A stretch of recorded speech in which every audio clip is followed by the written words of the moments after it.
Everyone, first ang hardware to daan isang Savendo Nodem CU baseboard, apat ka jumper wire, tapos ng wire na halin sa LED frame naka-package nun pagbakal, tapos GST wire, very important ng power supply, and then coin slot. These are the materials for to build the Savendo machine. Kulang na lang ni box pero pwede ta na ni ma-build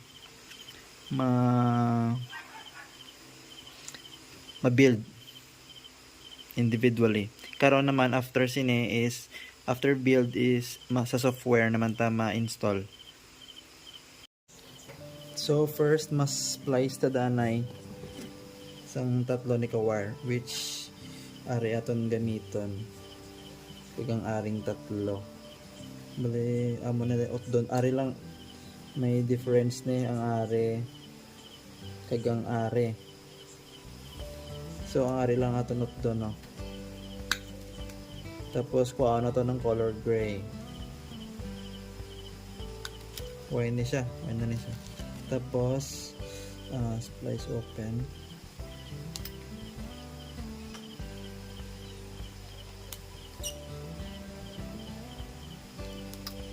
Tapos ang tatlo naman ka-wire.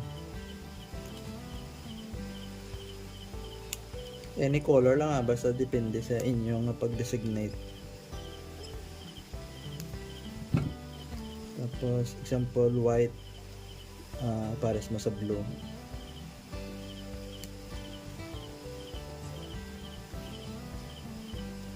Tapos ang red for violet. Tapos ang green for black.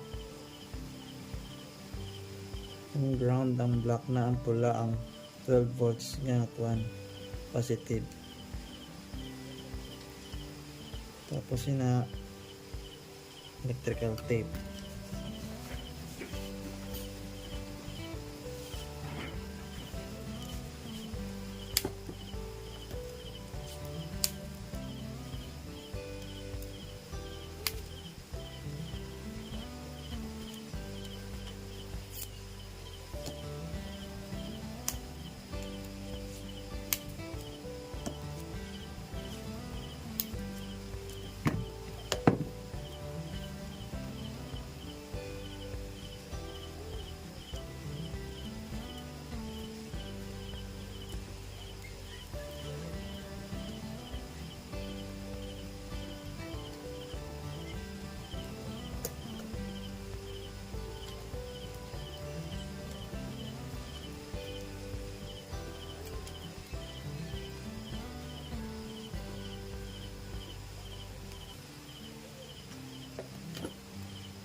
Okay, tapos na ta.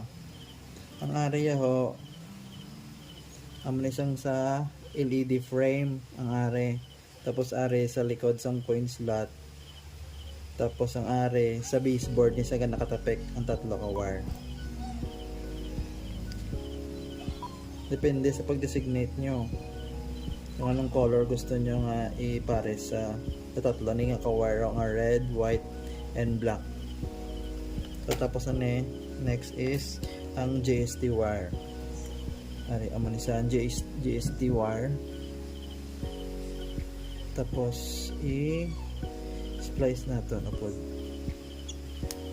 Ang JST wire ang purpose niya is kung maghulog ka nga hindi mo coin slot or piso wipe ang inulugan mo, mabalik doon sa ang purpose niya ang mabalik ang coins.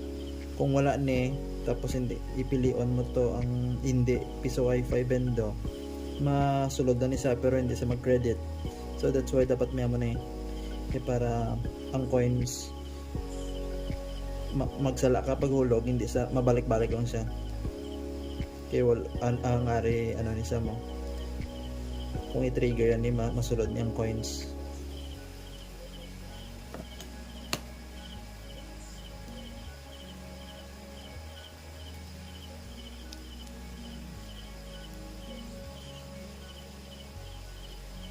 So ari apat na kung isang ipaslak ang apat sa baseboard.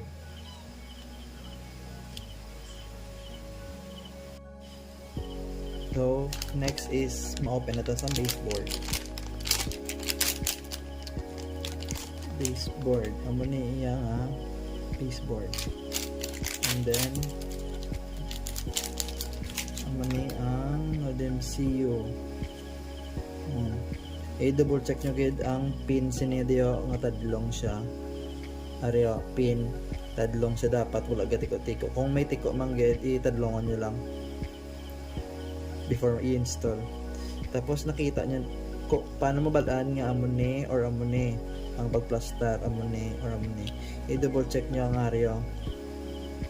Ang area nga sign dapat nakapareho sila orientation sa area man. Kung diin ang area dapat didto man ang area. Pero sinenan. Isa. Ito on niya lang sa buo ang mail pin. Nan. Tapos halungan, example ko na program niyo na, halungan niyo ni ari ang daw reset button. Ari ang reset button niyo. Okay, kung naka-program na ka mo, pag napindot yun madula na yung program. So next is for the installation naman sa mga wire na ari sa dire. First ang GST wire are ang GST wire. So dapat tara sa D3 nga raya. Aring D3 ara D3. Isip ka lang di apat. 1 2 3 4. Ano siya. Next is ang tatlo ka wire. So ang duwa di is power. So ngitaon mo ang power. Ang pula kag ang itom. Violet kag green. Era violet kag green mo designate. Ang violet is ang amanang positive, which is drio. Drio mo sa ibutang. Lapit sa may female na power. Ariap. Nan. Skandiin lang na daw nga raya adria dampio. So mga apat ka pin ang manang positive. So ang negative naman anywhere drio nga raya pakadto sa likod ang ground. Anywhere dire alin dire pakadto dire ground na. Ariyo nga raya sa kalinya.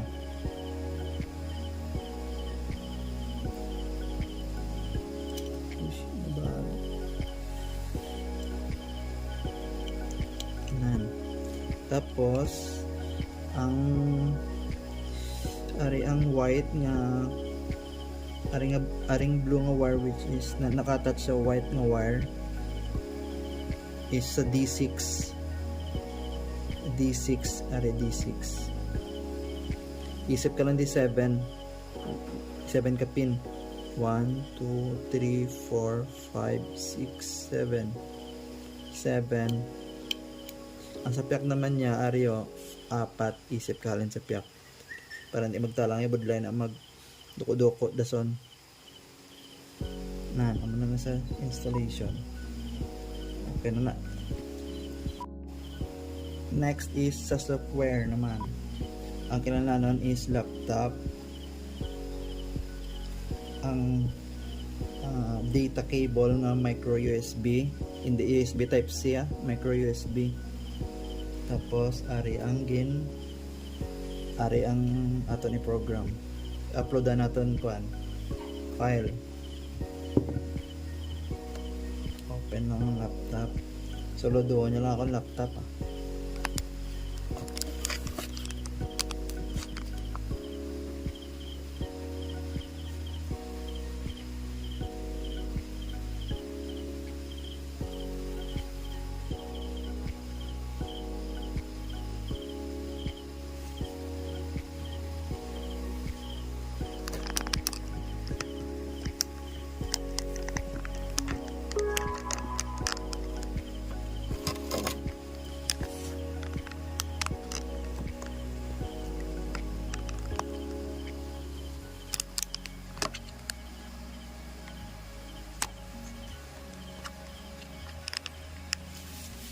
So ang next is i-install natin ang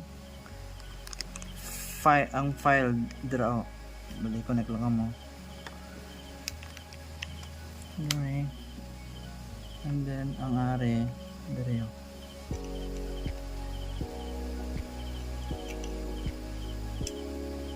Nan.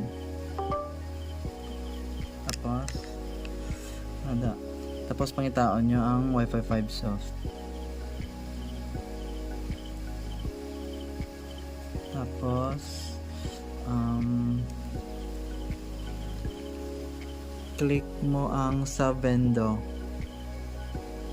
Tapos ang pinakababaw Marvin F, ang pinakababaw offline flasher. Tapos Ario CH34 Sir Una.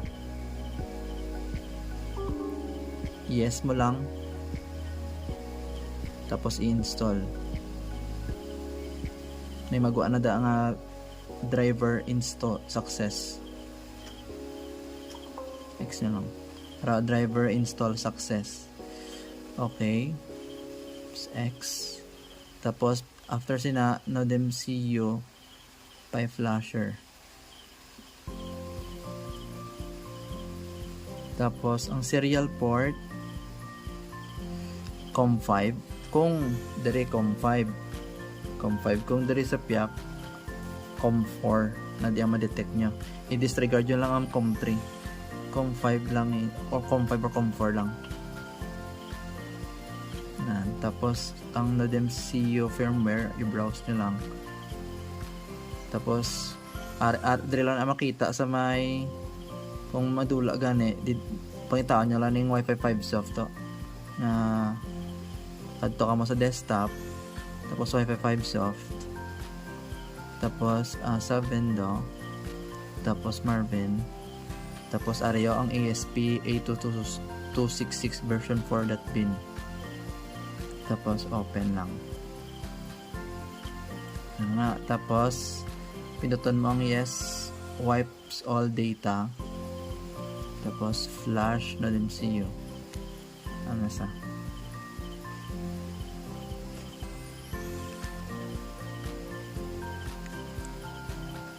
close lang na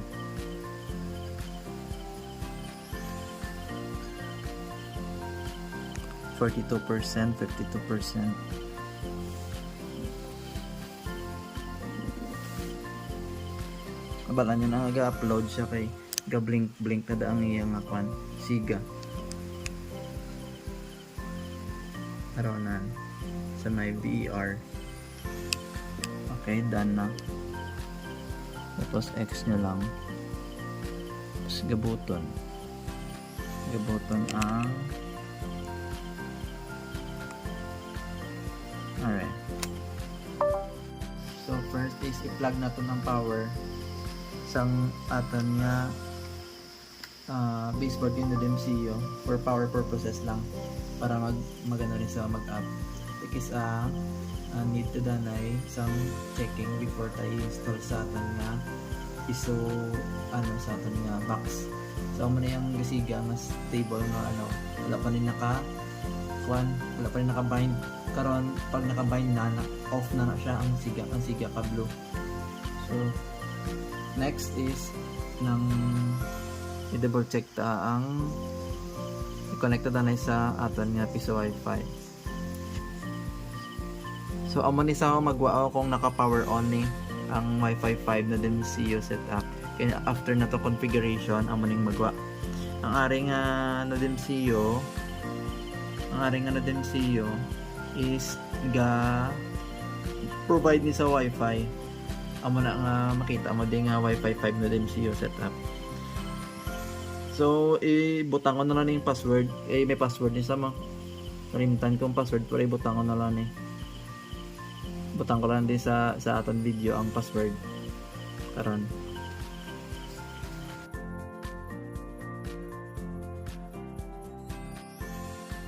Okay.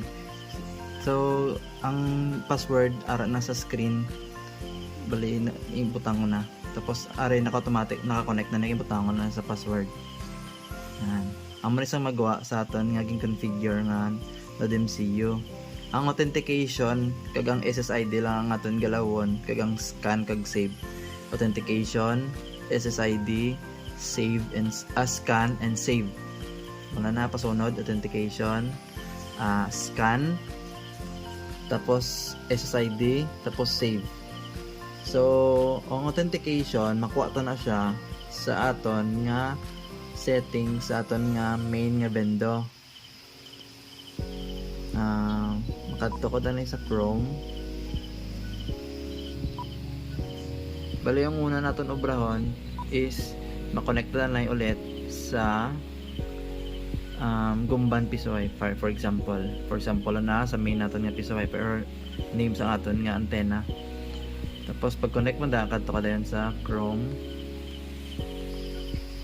So makadto sa Chrome, tapos type naton ang 10.0.0.1/admin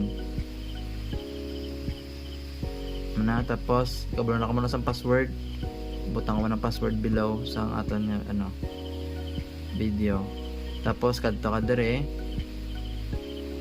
tapos sa system, tapos settings, tapos sa sa amo ni sa ang key, amo ni sa ang authentication nga ginatawag, kopyahan niya lang copy, tapos balik ka mo to dayon sa wifi na DMCU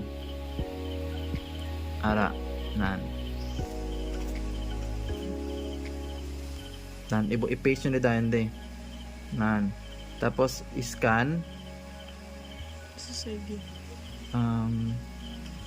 sample Gumban piso wifi,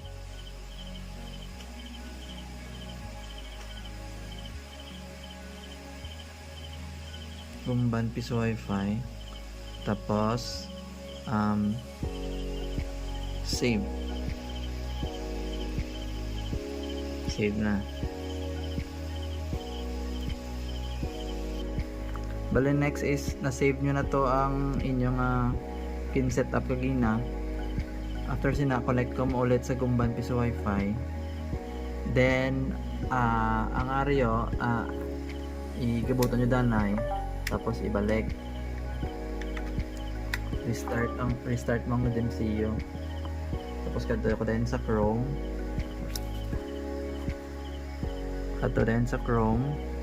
tapos type mo ulit itong admin naton, ari yung admin, tapos system, settings, tapos dalong pag ara na sa dayon, ari na sa ang gin-configure natin gigina, refresh na lang, tapos accept mo. Pag accept mo, ari na sa dalam sa dayon, i-rename mo lang siya nga example bots piso wifi, save dayon. Ang ari ano nyo sa danay, i-reload nyo sa danay ang page nga, tapos balikan mo to, may makita ka mo na dayon nga activate. Aring activate need nyo i-confirm sa akon kay miyala ko yatag sa inyo nga license. Ang activation key amo isang license, tapos ang email ko kaga ang name, example ang name this bots piso wifi, tapos ang email ko nga amo ning email ko junjibalena@gmail.com nga nakalink sa Wi-Fi 5 soft. Tapos amo ning i-send ko sa inyo ang activation key nga matapos yun na tapos click then confirm.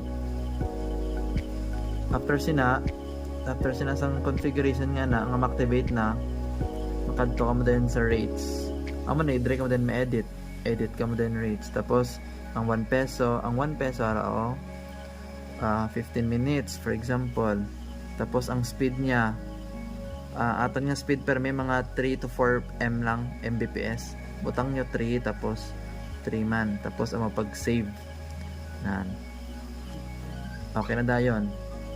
Next, for the 5 peso naman yang rates is ma-add ka naman, example 1 peso na, 5 peso amo naman 5 peso, tapos sample aton nga rates is 02 tapos 30 minutes tapos 00 bali 2 hours and 30 minutes tapos aton nga speed is 3 Mbps tapos andre 4 Mbps example ay 3 months tapos save para ma-add na tapos add na naman 10 05 so 0530 example tapos 3M man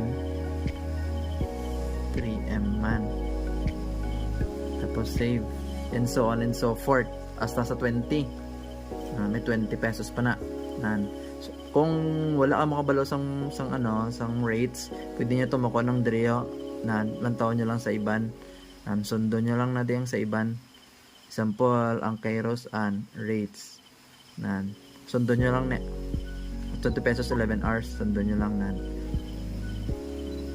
so ang aring susubong practice pa mala na i-delete lang ni ang bots piso wifi remove makapandar na kamada yun wifi nahulog-hulog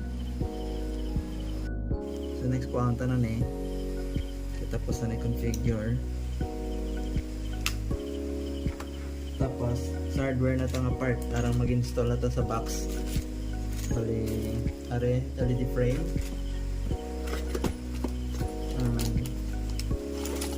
coin slot LED frame at power supply na lang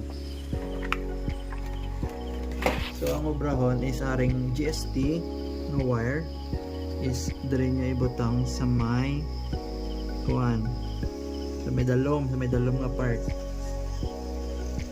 ang purpose ni ulit is kung maghulog nga sala ang bendo nga ginkuan inulugan mabalik lang ang kwarta ang maling purpose ni kung wala ni madiretso lang ni hulog ang kwarta nga biskan sala ang iyang ginhulugan nga bendo. So next is ang area nga part. Is amo ni sang sa likod. Make sure nga ang pula ara sa babaw. Make sure ang pula sa babaw tapos amo ni ang plaster sang mga coin slot. Make sure ang pula kay ang pula ni 12 volts ni ari din nakabutang 12 volts na di. So ang pula 12 volts na. Tapos i-shot nyo lang sa buho. Ninayan nyo lang base mabali ang pin pasulod na okay na ang aring remaining black na is for LED frame na ang nisa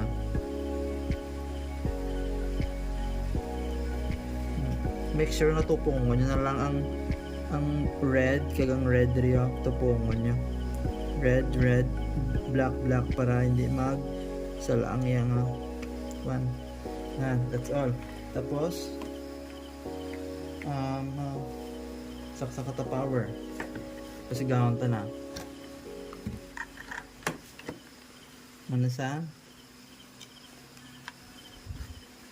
saksak ta na sa power lights on